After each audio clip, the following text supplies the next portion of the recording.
What if everything you believed about your healthy breakfast was slowly destroying your metabolism, inflaming your arteries, and setting you up for disease before you even leave the house? I'm Dr. Mark, and welcome to Dr. Mark Official. With 10 years of experience, I'm here to share trusted advice to help you live healthier every day in simple ways. I want you to think about the last breakfast you had. Maybe it was a warm bowl of oatmeal with some fruit on top, feeling virtuous and responsible. Maybe you scrambled a couple of eggs, fried some bacon, poured yourself a tall glass of cold milk, and thought to yourself, this is a solid, protein-rich start to the day. Or perhaps you grabbed a quick yogurt on the way out the door, believing that you were doing something wonderful for your gut health and your bones. You felt good about your choices. You felt informed. You felt like you were ahead of the game. I am here today to challenge every single one of those feelings, not to scare you, not to shame you, but to arm you with the kind of truth that the food industry has spent billions of dollars making sure you never hear. Because the breakfast table is not just where your day begins, it is where your health story begins to be written, one meal at a time, one misunderstood food at a time, one marketing lie at a time. Let us start with what many nutritionists and health advocates have called the poster child of healthy eating: oatmeal. Walk into any grocery store in the world and you will see oatmeal proudly displaying heart-healthy claims on its box. There are little red hearts on the packaging. There are endorsements from health organizations. There are celebrities smiling on television, holding bowls of steaming oatmeal as if they have just discovered the secret to eternal life. And so millions of people every single morning pour themselves a bowl because they genuinely believe they are doing the right thing. But here is what the packaging does not tell you. Most commercially sold oatmeal, particularly the instant varieties that dominate our grocery shelves, contain significant amounts of added sugar. Some flavored packets have as much sugar as a candy bar. We are talking about products like maple and brown sugar oatmeal or apple cinnamon varieties that contain between 12 and 17 grams of added sugar per serving. When you eat that first thing in the morning on an empty stomach, you are delivering a sugar spike directly into your bloodstream before your day has even started. Your pancreas immediately kicks into overdrive producing insulin, your blood sugar shoots up, and then within 1 to 2 hours it crashes, leaving you hungry, foggy, irritable, and reaching for more food. Even plain oatmeal, which is certainly better than the flavored packets, is still a high carbohydrate food that it glucose relatively quickly in the body. For people who are metabolically healthy and physically active, this may not be a major concern.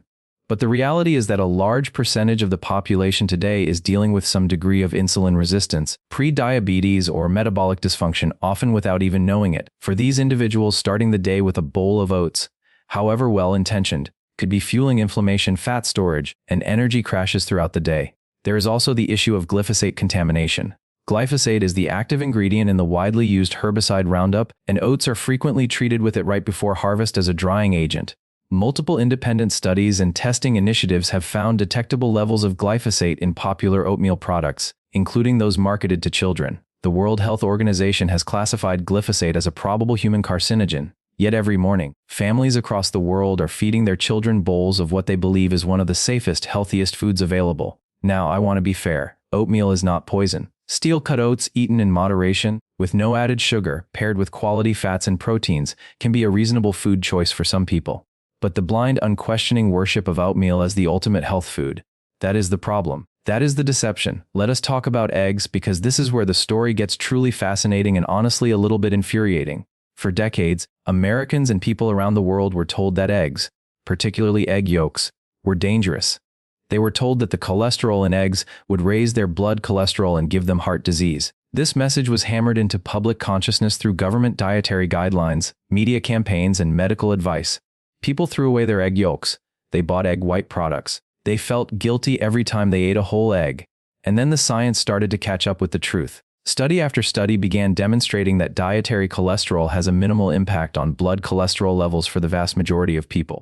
The body is extraordinarily intelligent. When you eat more cholesterol, it simply produces less of its own.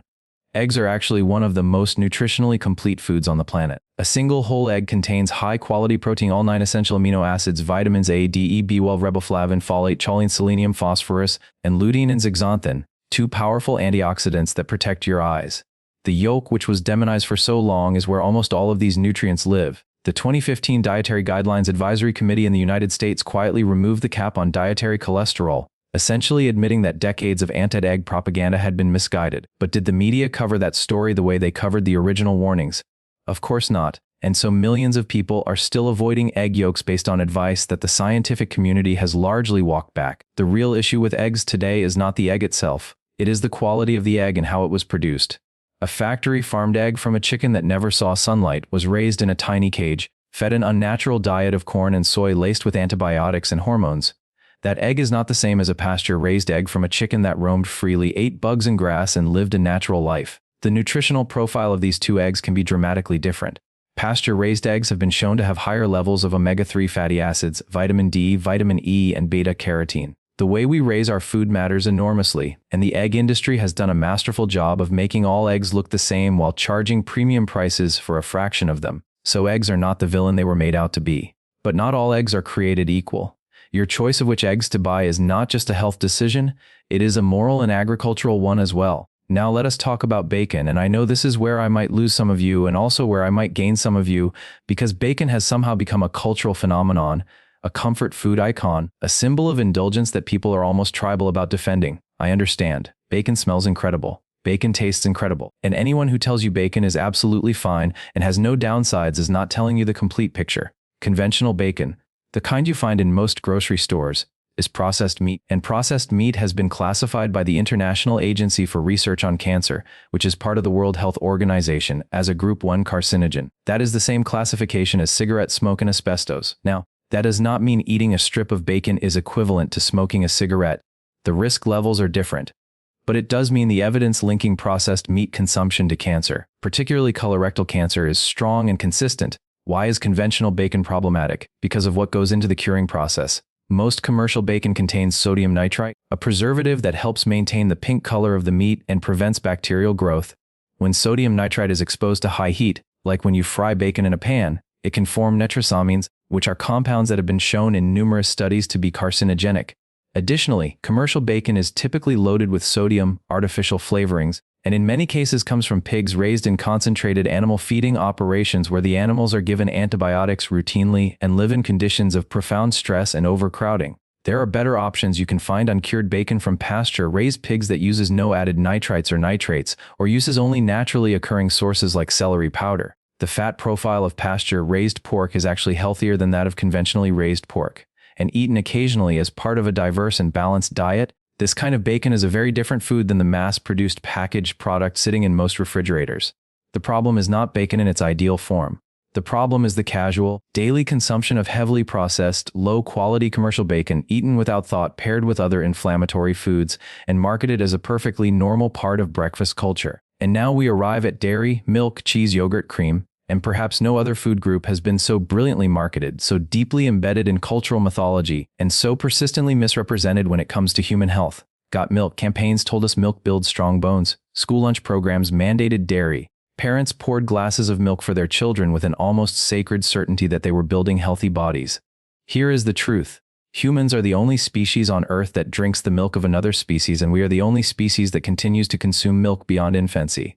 The enzyme lactase, which allows us to digest lactose, the sugar in milk, naturally declines in most humans after early childhood. It is estimated that approximately 65% of the global population has reduced ability to digest lactose after infancy. Lactose intolerance is not a disorder. It is actually the biological norm for adult humans. Those of us who can digest dairy in adulthood carry a genetic mutation that is a relatively recent evolutionary development. The relationship between dairy consumption and bone health is far more complicated than the marketing suggests. Countries with the highest dairy consumption, the United States, Sweden, Finland, actually have among the highest rates of osteoporosis in the world. Meanwhile, countries with very low dairy consumption have much lower rates. This does not mean dairy causes osteoporosis. The relationship is complex and influenced by many factors, but it does powerfully undermine the idea that drinking more milk automatically means stronger bones. Conventional dairy also comes with a host of concerns related to how it is produced. The vast majority of commercial milk in the United States and many other countries comes from cows that are given recombinant bovine growth hormone known as RBGH or RBST to increase milk production. This hormone increases levels of another hormone called insulin, like growth factor 1 or IGF-1 in the milk. Elevated IGF-1 has been associated in research with increased risk of breast, prostate, and colon cancers. Many countries, including all of the European Union, Canada, Australia, and Japan, have banned the use of RBGH in dairy production. The United States has not. Commercial dairy cows are also frequently given antibiotics, contributing to the growing global crisis of antibiotic resistance. They live on diets of genetically modified corn and soy rather than grass, which alters the nutritional composition of their milk, and the conditions in which they live are often ones of significant physical and psychological stress, which affects the hormonal composition of the milk they produce. Again, dairy is not inherently evil. Raw, full-fat dairy from grass-fed cows raised on pasture has a very different nutritional profile and a very different list of concerns than conventional commercial dairy. Fermented dairy products like kefir and certain cheeses may offer genuine probiotic benefits, but the blanket message that dairy is essential for human health, that you must drink your 3 glasses of milk a day, that children who do not consume dairy are being deprived, that message is not science. It is marketing. Extraordinarily successful, extraordinarily profitable marketing. So where does this leave us? What does a genuinely healthy breakfast look like, given everything we now know? It starts with intention. It starts with understanding that your breakfast is not just about satisfying hunger. It is about setting the hormonal and metabolic tone for your entire day. A breakfast high in refined carbohydrates and sugar, even the ones hiding in your heart-healthy oatmeal packet, will spike your blood sugar, trigger an insulin response, and set you up for cravings, fatigue, and poor decision-making throughout the rest of the day. A breakfast built around quality protein and healthy fats, pasture-raised eggs, avocado, vegetables, perhaps some quality full-fat dairy if you tolerate it well, will stabilize your blood sugar, keep you satiated for hours, support your brain function, and provide the micronutrients your body genuinely needs. The most powerful thing you can do is become a critical reader of food labels and a skeptical consumer of nutritional marketing. When a food package tells you it is heart healthy, ask who funded the research that led to that claim. When a government dietary guideline tells you that you need a certain number of servings of a particular food group, ask which industry representative sat on the committee that wrote those guidelines. When a celebrity endorses a breakfast food on television, understand that they are being paid to hold that bowl and smile. Your breakfast belongs to you. Your health belongs to you. And the truth, as inconvenient and complicated an industry threatening as it may be, also belongs to you. We live in an age of unprecedented access to nutritional information, and yet we are simultaneously living through an epidemic of metabolic disease, obesity, diabetes, cardiovascular disease, and cancer. Something is profoundly wrong with the conventional wisdom we have been handed, and it is time to question it, rigorously and relentlessly. Start tomorrow morning. Look at what you are eating before you take the first bite. Ask yourself where it came from, how it was produced, what it will do to your blood sugar and your hormonal environment, and whether the health claims on the package are supported by independent science or by industry-funded research. You do not have to be perfect. You do not have to throw out everything in your kitchen. But you do have to start asking better questions, because the food on your breakfast table is either working for your health or quietly working against it.